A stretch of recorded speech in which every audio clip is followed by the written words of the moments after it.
channel. If you're new here, my name is Gwen, but over here the family calls me Cousin G, and I'm back with some more bruh content. Today, cousins, we're gonna be doing a recap and review of Bruh Season 4, Episode 4, and this one is titled Ghost. Y'all remember what happened last time, girl? Claudia, all right, girl. Let's get into it, cousins.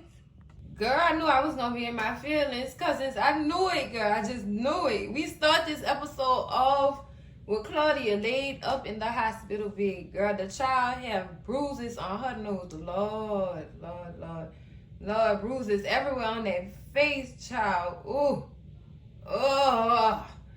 So, as we open this scene, Claudia is in the hospital bed and Detective Miller comes in. It seems like she's a detective that deals with assault cases on women or whatever, and she starts to ask Claudia questions. Claudia told this woman she fell down the steps. Girl, let me tell you something about falling down steps, Claudia, girl. It don't produce those amount of bruises. Not like that. No, Claudia, you can't lie to this lady about this like this, girl. No, you cannot. And the detective just talking to her like, girl, I know you ain't fall down those steps. Who did this to you? She said, I did this to myself. Claudia, no you didn't, girl. You ain't let Whitfield yourself. You ain't do none of that. You ain't do none of that. This ain't a thin line between love and hate, girl. You ain't putting no rocks in the socks and knock yourself out like that. No, you did not do that. No, you did not. The excuse she gave the detective was when she was young, her mama used to always say that she was clumsy, so she put her in ballet classes. Girl, that what you came up with, Claudia? I know this is a sensitive moment, but Claudia, for real? You felt like, girl, all right, you got it. The detective wasn't falling for none of that. She wasn't falling for none of that. And Claudia basically told the detective, I can't tell you who did this to me or whatever, because if I tell you this, my soul is definitely leaving my body, and that's gonna be the last you hear from me or whatever. And the detective put it together. She said, your husband did this to you, girl. And she said, I told you I don't want to talk about it. Claudia, this lady she is a professional in this area of expertise. She know when you lying. She know when you trying to protect somebody. And you basically trying to protect somebody because you scared for your life. That don't make sense. That don't make sense. Girl. And she just started yelling like, get out, get out, get out. Like she's screaming to the top of her little lungs that with all the energy she got left. The child don't look like she have no type of energy to be screaming the way that she was. So Tom heard her from outside the door and decided to come in and check on her, whatever. And before Tom starts doing his little doctor work and stuff, the detective hands Claudia a card to call her whenever she ready to talk, because we women have to stand up and protect ourselves. And if we do it together, we can get these slime bags off the streets before they do it to another woman. Girl, Tom ended up, after the detective leave, Tom ended up giving Claudia a sedative to calm her down and relax her. Basically put her to sleep and let her rest. Girl, Tom, you know what's up. Y'all know Tom done dealt with a case like this before. He know what's up. But Tom, I don't think he want to try to save this one right here. Because her husband will find out what your address is, and he will be there. And that's going to be more problems than enough for you, Tom.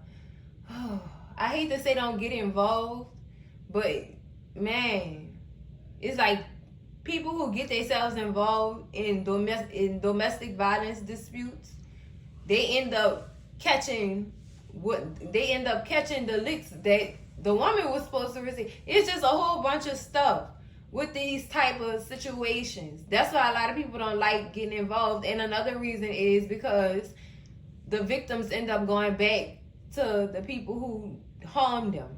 You know what I'm saying? So I understand that also, but I need time to understand it too. Lord have mercy. Woo, girl, it took me. Next scene, cousins, we still at the hospital. Tom is walking up out Claudia's room, and this woman walks up. Like, is she okay? Is she okay? This woman's name is Catherine. Yes, Catherine. Catherine is the maid. Yes, and she considers Claudia a friend. You know what I'm saying? On top of her being Claudia employee or whatever. And Tom is like trying to get information out this woman, like what happened, how did it happen, who did it. The girl is like literally scared. Like I can't tell you, I can't really tell you much or nothing, but all I know is Jack is a very violent drug dealer. Girl, now we got a name to put on that face of that small throat heathen walked in Miss Alice in them restaurant, child. Now we got a name for him. Slime ball, or whatever. She basically scared to tell Tom anything because the last maid that talked to a cop too much. That boy Jack unalived that lady and cut her tongue out, and they found her body in a dumpster. Girl, nah, no wonder she don't want to talk. No wonder she don't want to tell Tom nothing. She was like, dude, I can't talk to you. She literally in fear for her life at this point. She was just coming to check on her boss. That's all she was doing or whatever. So Tom ends up getting her to tell him everything. You hear me? In a private room. She said, let's talk in private. Tom said, let's go talk in private. So they go into a room and she just running it down to him how everything happened. So Jack found out that Claudia was sleeping around and basically told Tom how everything went down. Like he literally beat this woman with his wedding ring. And a wedding ring big. Real big. With multiple diamonds in it. So y'all know what kind of force that come with. Y'all already know what kind of force that come with. So she just tell him how he just was demanding that Claudia respect they vows, they marriage, period. And he wasn't having it. And I know he was cheating. And the dude, and when I find out who the dude is, I'm gonna make him slowly suffer. Y'all know what that means. I'm gonna make him slowly suffer before I unalive him too. Lord, please, Tom, put two and two together and realize your friend is in trouble. He in big trouble, Lord. Bill, why you had to stick your pencil in this hole? Why, Bill? Oh, Lord, y'all. Bill in trouble. Next scene, cousins, Lord, this was beautiful. I just wonder how long this is gonna last. We at Bill's house. Bill is in the kitchen cooking Regina breakfast, girl. Breakfast, yes. Saying they cracking all the jokes like, boy, you show you good in the kitchen, you know you can't cook. He said it's 5G Bill. 5G Bill cook. But he also said, yeah, you know I couldn't cook. I was just trying to get you to do all the work in the kitchen. Typical Bill. Typical Bill. Ain't nobody got time for that. Ain't nobody got time for that. He said, but this Bill, the 5G Bill, he cooks and cleans. And he does everything in between so that Regina don't have to get up and do nothing or lift a finger. I love this 5G Bill. Lord, I hope the service don't disconnect. We need 5G Bill to stick around, Lord. We need 5G Bill to stick around. So he ends up bringing her, the breakfast and things like that. And he gets a phone call, but he ignores it. He said, you see, 5G Bill don't accept calls when he with the woman that he want to talk to. What I need to accept a call for? Go ahead on, Bill. Go on, Bill. So Regina said, well, I think I might just like this 5G Bill. Girl, well, does 5G Bill wash dishes? He said, no, got a dishwasher. That's 5G. Gotcha, Bill. Gotcha, Bill. I ain't mad at you. I am not mad at you because Lord knows Cousin G do not like washing dishes, but it had to be done. It has to be done. Life of a stay-at-home wife and mother, child. Ooh, Lord, girl. But I like this 5G bill, cousins. Let's hope that he keeps it up. But I wonder who was calling him, though. I guess we're going to find out later on. Cousins. Next scene, cousins, Lord, we back in the hospital. So it turns out it was Time trying to call Bill with the news that he could use. And he need this news, Lord. He need to pick up that phone. I'm sorry. I know Bill 5G. I understand. I do, but you need to pick up that phone, brother. Pick up that phone, cousin. Oh, Lord, cousin. Bill, cousin, please. Oh, Lord. So as Time getting off the phone, leaving Bill a voice message, letting him know it was urgent and he needs to call him ASAP. Like last week, call him. Child, Greg walked up. Like, Time, what is you doing? What is you doing? You can't get into these people's personal lives. Your only job is to save them, heal them, and that's it. Or whatever. And Time like, dude, I understand all that, but this girl is in serious trouble. And I'm waiting on a police officer to come to her door because she not safe. Or whatever. The police officer need to guard the door. ASAP. Like, for real. For real. Or whatever. And what got me is Greg told Time, you need to remember who you are. You're a doctor. You're not nobody to be saving people personal lives or whatever. I could have swore that's what healing them was all about, saving their personal lives.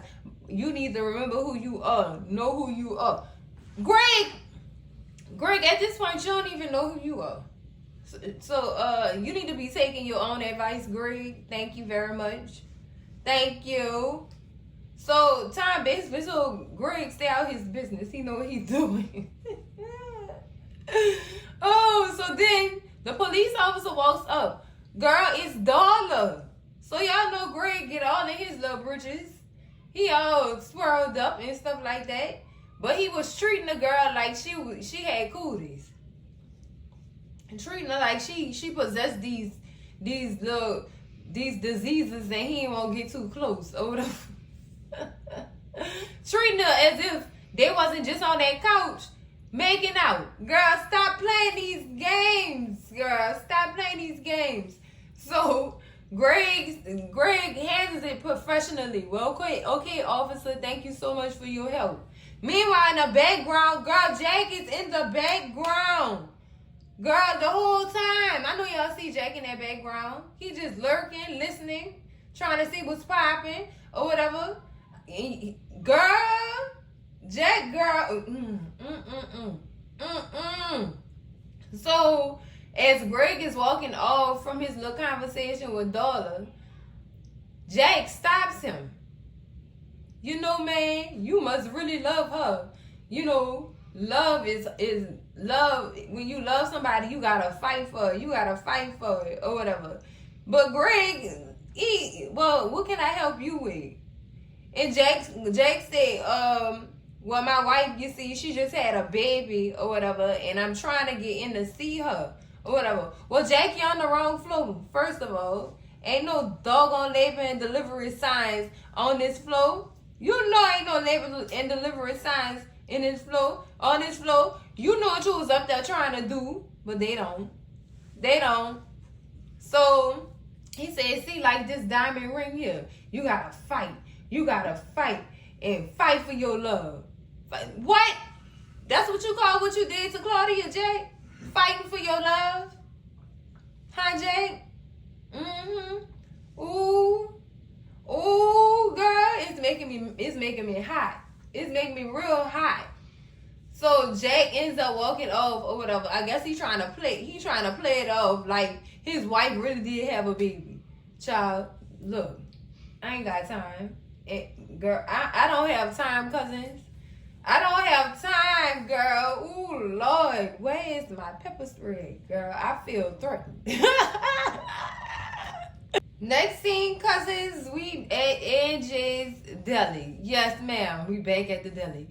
John is sitting in the lobby working on a sales strategy, and he's waiting on rain to discuss these sales strategies or whatever. And Miss Alice come up out the back like, boy, what is you doing? You at work, working on that doggone scheme.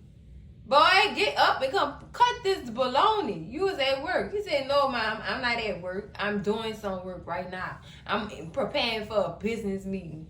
I don't have time for this. You cut the baloney. Girl, Miss Alice said, boy, you need to leave that scheme alone. Leave that scheme alone, please. You ain't gonna make no money from it. You wasting your time, basically. And he telling her, you supposed to be my mom. You supposed to be encouraging me or whatever. She said, no, I'm not going to encourage you to do this. This is a pyramid scheme. You're not doing nothing but setting yourself back, wasting your time on this. Ain't nobody about to buy into this. Nobody. Stop wasting your time and get to work. You in the building of your job. You are at work. Come get to work. So then Rain walks in or whatever, and I guess he's supposed to be meeting with her about business strategy, and Rain is also coming to check up on him in his sales and how he how he doing with it or whatever. So they sit down and they discussing it, and John tell her, I ain't make no money. She said, well, normally you can get your friends and your family and friends involved. Miss Alice eavesdropping said, girl, don't call my family. They'll cut you for real. Trying to get them to join this pyramid scheme. Do not call my family. So John tell her, girl, my family not going to cut you. They not going to cut you. And I already sent out all these things to my friends, and they unfriended me because of that. And Rain tell him, oh, well, if they unfriended you because of something like that, they was never your friend. No, girl, they smart. They know what's going on. They know what he done got himself into. They know already. So she still, oh boy, she's still pushing like, I know you made a couple of $100 on your sales or whatever. So John go in his pocket and ain't nothing in there. And he said, look at this. There's nothing there. I made no money. Meaning nobody wants to buy into this doggone company. They don't want to join forces. So I guess to calm him down, she started slightly flirting with him on the slick or whatever. So when John gets serious, then she start backing down. Because John asked her, so you think me and you could be a little bit something more than business partners? She gonna say, oh no, I don't think we can mix business with pleasure. He said, good, because I was just playing with you anyway. I just wanted to see what you was gonna say. All right, good comeback, John, but you're still stupid, and you fell for it anyway. You're still stupid. Just crazy. Crazy. Get about this doggone pyramid scheme. Please, save yourself now, John. Next scene, cousins, we're in the yoga studio with Pam and Natalie. Pam is on the phone with Mike. Mike been stalking her. He been missing her a whole lot. And Pam just all kind of uncomfortable. Like, oh my God, he like, that's how she feel. Like, stop, please. I'ma call you when I'm done. And I'm at the yoga studio right now. And he must have said something on the phone as to the extent of, you always there, you don't never have time for me, and this, that, and the other, because you could tell with the frustration in her face. Girl, she told Mike, I need to have time for myself. I will see you later, I promise. And she finally gets off the phone with him, and she go sit down and she go talk to Natalie about how Mike is making her feel. Like, girl, she said, I see Mike as this go-getter, hard worker or whatever. And then Natalie said, was that because of the drugs? She said, girl, maybe. But oh my goodness, this girl is frustrated, cousin. She is frustrated. Like, you can see the disgust in her face or whatever. So they start talking about their issues, and Pam asked Natalie about the dude she was dealing with, and Natalie tell her the only thing big about him was his boat. Lord, girl, you had to do him like that, girl. He was on the Vienna sausage hype. Club Vienna, girl. The shortcomings. I'm done. That's it. I'm not gonna talk about that man like that or whatever. So Natalie starts saying how she have this ex that she never got over. And child, when she started describing him, it definitely fit the description of Bill. So sis was talking about Bill. Lord, how much she missed him and how she just needs to call him and let him know how she feels about him. And she feels like Bill can change. Yes, Bill is changing. But understand this, sis. Bill changing for the woman that he actually won't be with. Ooh, burn. Burn. So Pam let her know, look, Bill and Regina are working some things out. And Natalie said, well, girl, oh my God, they so toxic for each other. He don't need that and this, that, girl, Natalie, your time is up, sis. You gotta stop right there. Don't go back in there. You kept talking about how much this man didn't put you through and stuff like that. And you really willing to go back to him and let him put you through further mess. You really, it's giving desperate. It's giving, I feel like I could change him. Girl, look, a man gonna change when he gonna change. You can't force that on him. He has to want to change. You understand that, sis? He has to want to change. He ain't just about to change just because you think he needs to change. Girl, no. That man have to make that decision on his own, sis. So Pam makes her promise her that she not gonna call him. Pam makes Natalie promise her that she is not gonna call Bill. Because they got a whole bunch of other stuff going on that she don't even know about. Child, I hate to see the child face when she find out him and Regina then when got married. I feel sorry for Pam in this situation though, y'all. Because it's like she caught in the middle of her two friends loving on the same dude. This is messy. Girl, this is messy. So, in the midst of their conversation, Mike calling again, child. Calling. Mike, what you want, Lord? Girl, go get him a Happy Meal. Please, Lord. He's doing a lot. He is doing a lot, child. A lot. I probably wouldn't even picked up the phone. Sis ran up out of that yoga studio with phone in hand, two-faced, answering their call. Girl, I wouldn't have picked that phone up.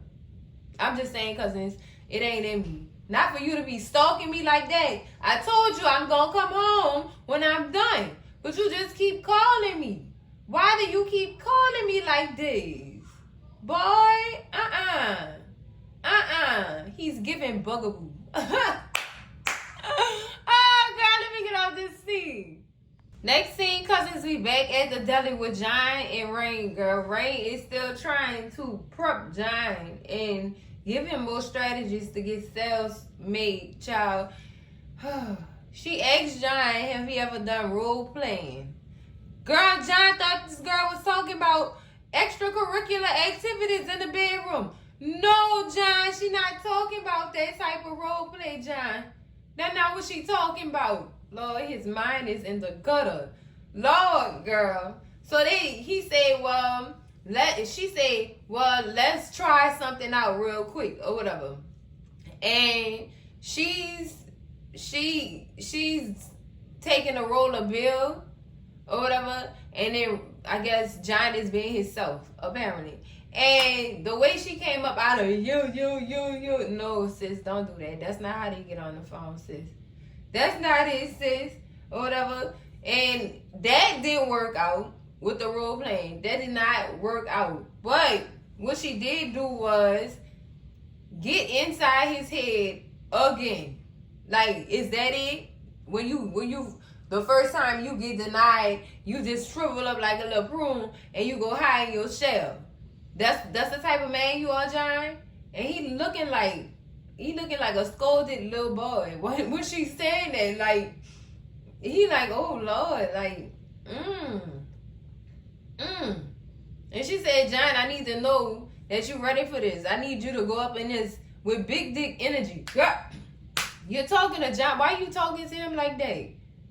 Why are you talking to him like that? So then when he do try to talk or whatever and say what he gonna say to Bill, he have to adjust his voice, girl. He started sounding like Prince at first. That's what he did. He went, and then, girl, he put on his Barry White tone. He said, look, I'm ready. I'm ready to give that big dick energy. I'm ready. No, you not, John. This lady done got in your head again. The ultimate manipulator, girl, got in his head. John's so doggone gullible. He is gullible, child. Easy target. Easy. Next scene, cousins, we back at Bill's house with Bill and Regina finishing up breakfast or whatever. And Regina is expressing her stuff, saying how she just really likes this. She likes this for them. Like, I don't know if she in this belief that he would actually go this mile for her, but it seemed like she is very much impressed with Bill, how Bill been acting or whatever, ever since, they expressed themselves at that dinner they had the previous night or whatever. And basically, sis could get used to this. That's what she's saying. She could get used to this or whatever. And Bill gets a phone call from a blocked number. And he pick up the phone. He said, John, I know this your star 69 behind trying to sell me them vitamins. And I'm going to tell you again, I don't want to buy your vitamins. And he hangs up the phone. But girl, girl, that's not John calling Bill. It's Jack. Jack is on a mission trying to find out who it was his wife was messing around with. Lord. And he scribbling and taking notes and all that. Like he really is investigating, trying to figure out who the man is his wife was messing around with. Like, for real. Lord have mercy. Somebody needs to call Bill. Somebody needs to call him for this man. Find him, Lord. And I hope that man, girl, the thought I just had. I hope that man don't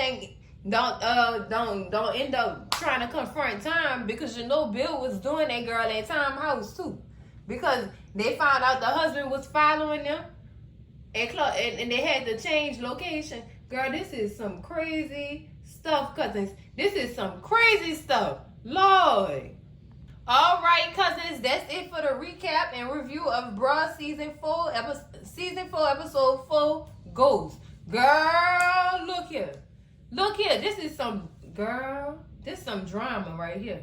This some real life drama. Lord have mercy. Lord, cousins, I have no words. All I can say is they keep making me happier and happier with each episode.